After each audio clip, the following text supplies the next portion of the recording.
training. You know the fourth training. Today we have our motivational speaker, Mr. Jasmin Sofo, who is the founder and the co-founder with his wife, yes. Of one firm, Organlook.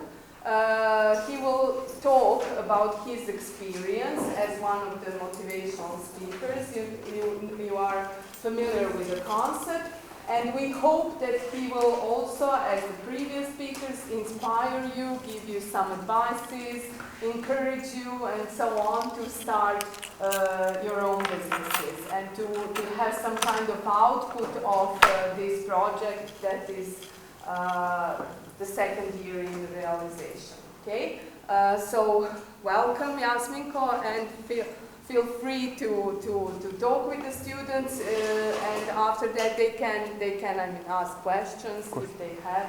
So you also feel free to ask questions. Thank you. Just out of curiosity, before I continue, how many of you are Bosnian students and how many Turkish? Can Bosnian students raise hands? Turkish students? 2. Okay, I was hoping a bit higher percentage of Turkish students to be here. My name is Jasmin Sofo. Today I came here to kind of tell you what's ahead of you and what you can expect with your ideas, whether you could expect them to become successful or not successful. Pretty much what I did is I compiled my life experience during the past roughly 7 years into 4 things which I want to talk about today. You won't find these 4 things on a presentation.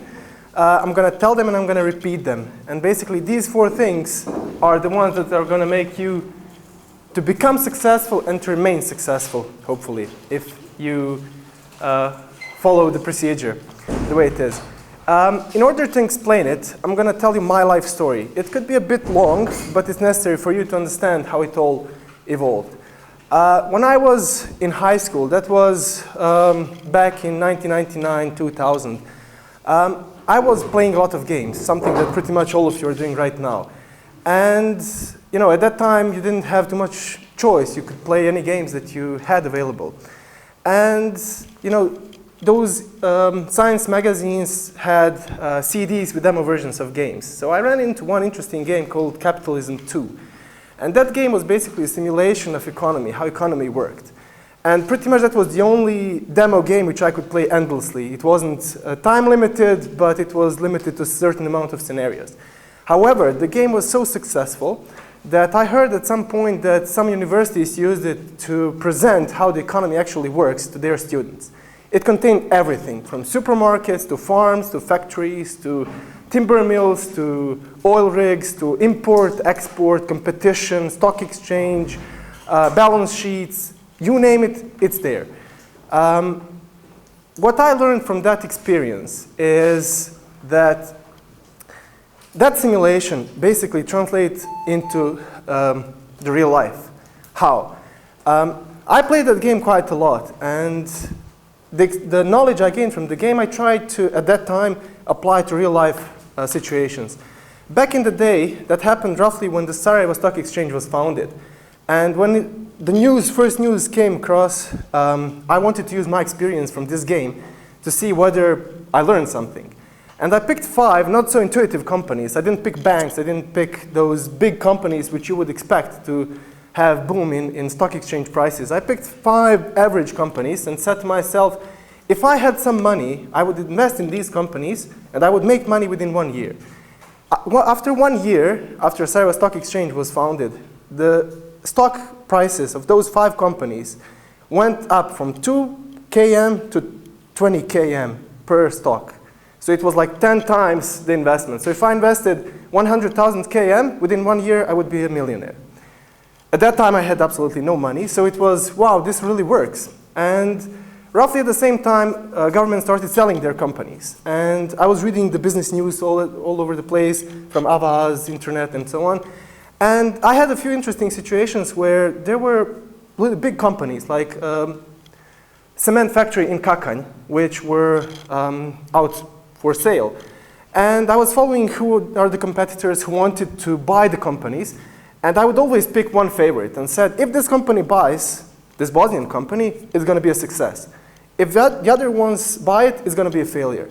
I was successful in every single choice that I made. And I was like, hang on, this game really taught me something. This is real life experience, but I wasn't trying anything at that time. It was just, it felt good. I had some feeling within myself that says, this is good. As the time passed, I tested it over and over and over again, and at some point I was thinking, well, if I had some money, what kind of company I would found and how would it look like? And I was looking at the shops and figured out, well, there's a lot of toilet paper in the market and everyone needs toilet paper. So I figured we don't have a toilet paper with scent, we don't have toilet paper with nice images on it, we don't have a company like that in Bosnia. And I developed a full business plan in my head, which was really, really good. It felt really good within. And right after I completed it, I was lying one day on a sofa and watching TV, and there was a big ad, koristimo, kupujemo domaće, Violeta. And I was like, hang on, this sounds familiar, this is my idea. And when I looked their business goals, whatever they wanted to achieve within 1 to 5 years, it was literally as if someone read my mind and pasted it onto real life example. So at that time, it proved to me that I can become an entrepreneur and I can succeed in business. I had this gut feeling that tells me something is good, something's bad. Back in the day, I was trying to figure out what kind of faculty I want to study at, and I decided I need something to earn a lot of money within a short period of time. And looking at the reports from government, unemployment rates, the highest demand in the market, it was all pointing towards the IT. So that's why I enrolled at SSST, the competition across the street, and basically started studying computer science. I was pretty good at it, and years later I'm still working in IT, but spending all of my free time investing all extra money that I have into my personal company, which I'm going to talk a bit later about. Basically, what happened over the time, I decided to, back in the day when I wanted to figure out what I want to study, I had one goal in mind. And that goal was 10 years after graduation, I want to have my own company. It's been 4 years after my graduation when I decided I want to pursue this career again. I started studying, I slowly forgot about the business and so on. I graduated, yeah, this is the right choice for me. I started making money, started working back in the university. And over time, I completely forgot about my goal. And one day, we decided we want to, my wife and I, we want to do something in our life. Not only that I teach kids like you, but we want to also contribute, create useful knowledge, something that you can apply in real life. So I went back searching for the same idea, like the one Violeta stole from me. And basically, I started thinking all over again, I need some idea which is going to give me an entry point to the market, but at the same time, it's going to help me evolve into other branches. It wasn't easy to find one again, but what proved again true was after searching for possible investments and possible business ideas, I learned one thing. Pretty much all of the business ideas I had were plausible. You could implement it, you could earn money with it. Some of them you could earn less, some of them you could earn more. With some of them, you could be the only employer. With some of them, you could be boss, you could be CEO, you could invest, you could have more companies. The first idea was basically to, I had a friend who studied pharmacy, and the two of us wanted to start a pharmacy store. It was plausible. We did the math, through some math, calculated how much money we need. We didn't have that much money on hand, but we figured the money was least of our problems. We had to figure out the legislation, the location, calculate the cost, figure out who the suppliers are. We did all that. And we needed one paper to start it. That's a signature from the Minister of Health or whatever ministry it was. Just one signature on a piece of paper which we submitted who says, go ahead. 2 years after, we never got a reply back from them. After about 2 months, we started thinking, what's the new thing? Well, we can't wait forever for them to reply back. we went back on a drawing board and starting figuring out, my family owns a lot of land near Teschan. So we figured we need something to use that resource. It's laying there, nobody's using it. So we figured, let's go with organic food. And we planted about 1 acre of different food. It was like corn, potato, stuff like that, stuff that you don't have to put too much effort to get. And over time, we did produce stuff, but we failed miserably. We lost money, it wasn't profitable at all, nobody wanted to buy organic food. It looked bad, we could sell about maybe 30%, we lost money on that one. But we learned a lot of things along the way. So we started thinking we need something better, this is not really good. And then we figured out that essential oils are something that's being imported heavily in Bosnia and Herzegovina. And that's something, you need a plant, you need a machine that converts the plant into essential oil, and there you go. So what we did, we ordered one machine, it's called Distiller, from eBay. It wasn't from eBay, it was from Germany. We paid for it, it was received, we started our experiment, and we saw basically with the quantities that we can produce, we can't really export it abroad. We can't find a sufficient market. So approximately at the same time, my wife started thinking about natural cosmetics. So that's where this logo comes in. Has anyone seen this logo before? Not yet. You too saw it. Poster? Okay, at least someone saw it. Basically, this is the company which we founded, and this is the successful story that we hope to build over the next years. Basically, we figured out we can produce essential oils, but we can't sell them on the market. So we need a product where we can use the essential oils that we can produce. And that's how we came up with natural cosmetics. That was something the market in Bosnia was hungry for it.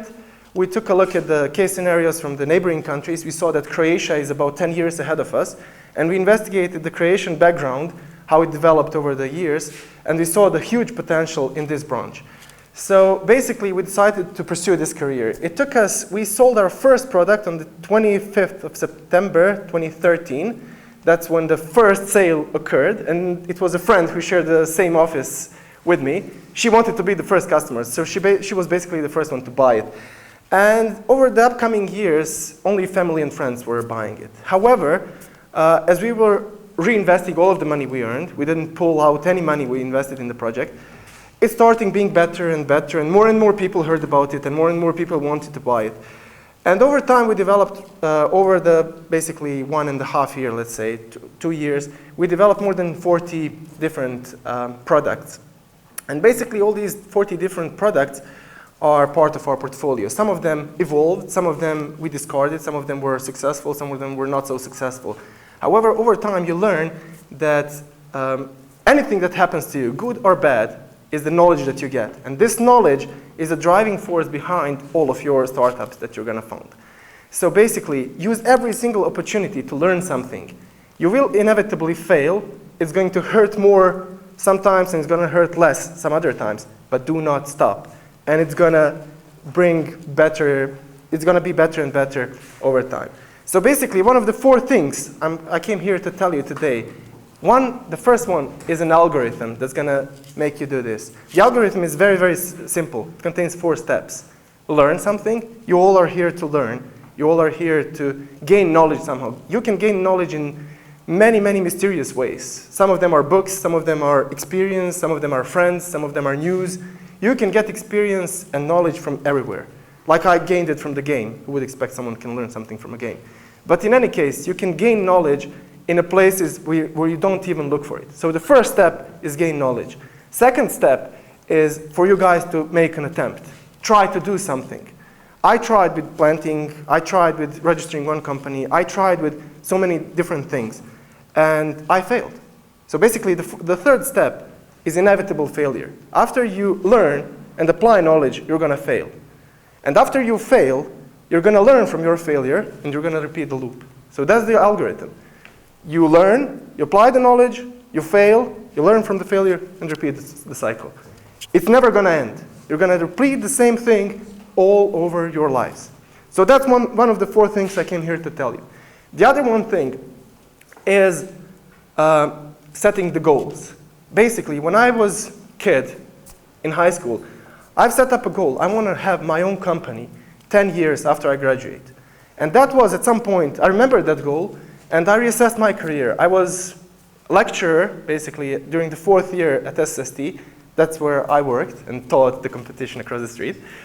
And basically, during the 4th year, I was reconsidering. I was like, hey, I have a goal in my life. I want to have a company after 10 years. Am I going anywhere with achieving this goal? And I was, no. I need to change something. So that's why goal is so important in your lives. You need to have a goal, something that you can measure, something that's always going to tell you whether you're going in the right direction. So goal is point number 2, which I wanted to emphasize today. Without the goal, you're going to be lost. Without the goal, you won't be able to apply the algorithm in the right way. You're going to waste your time.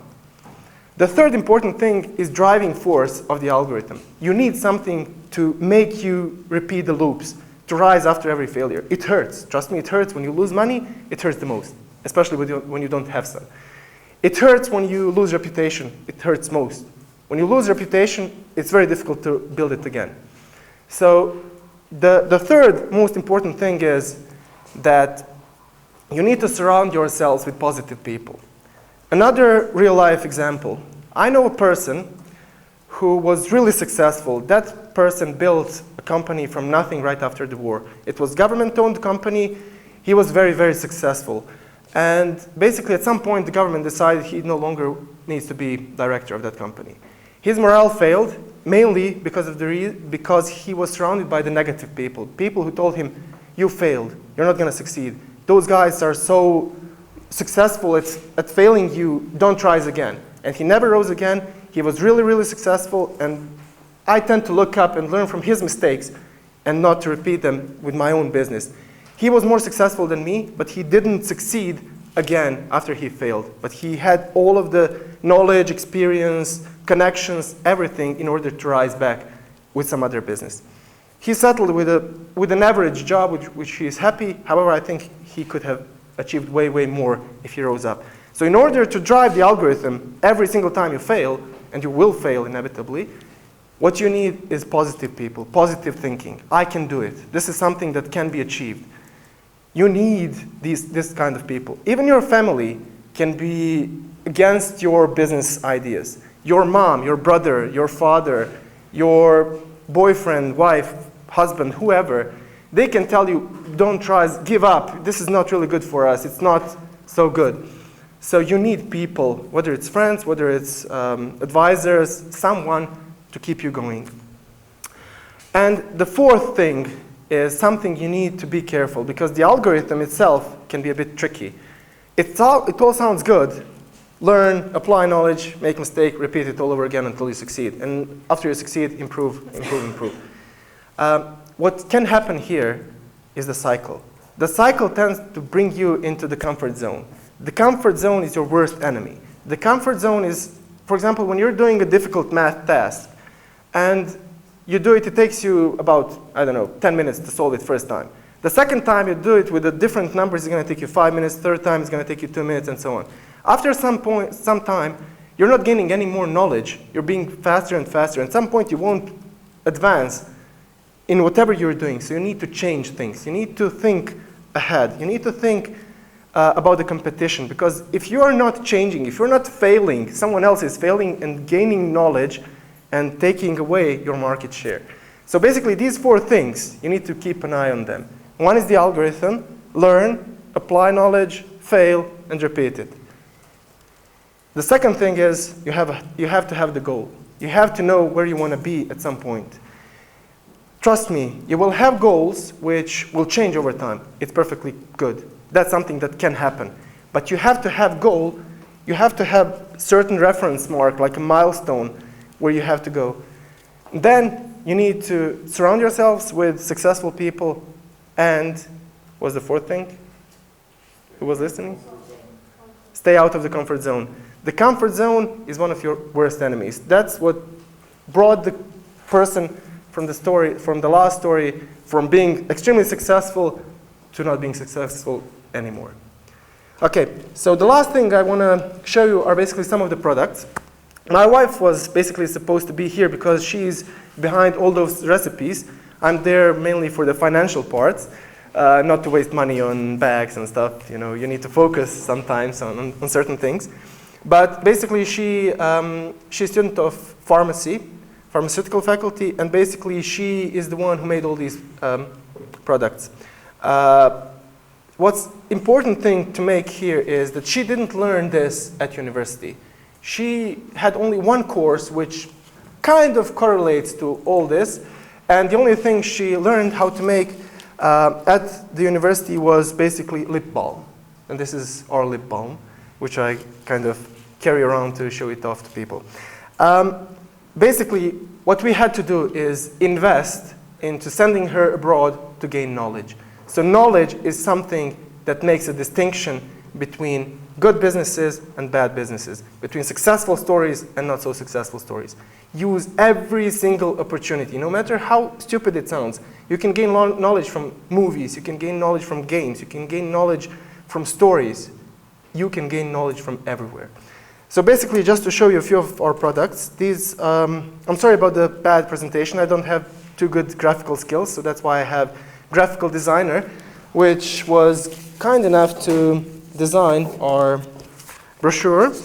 And I'm gonna pass around a few of these. I'm guessing I have a few in English as well.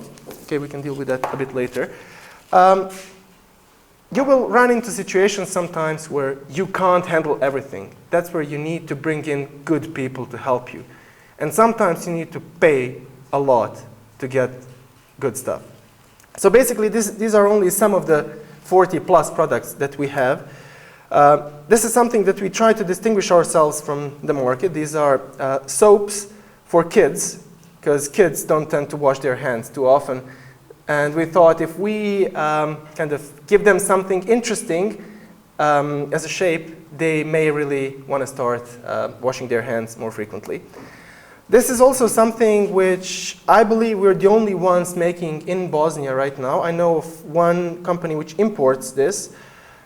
Here, these are shampoo bars, and this is natural, all natural. So no chemical substances, no petroleum derivatives, nothing that's with a question mark in the organic society, so to speak. Also, this is probably the most successful part of our story.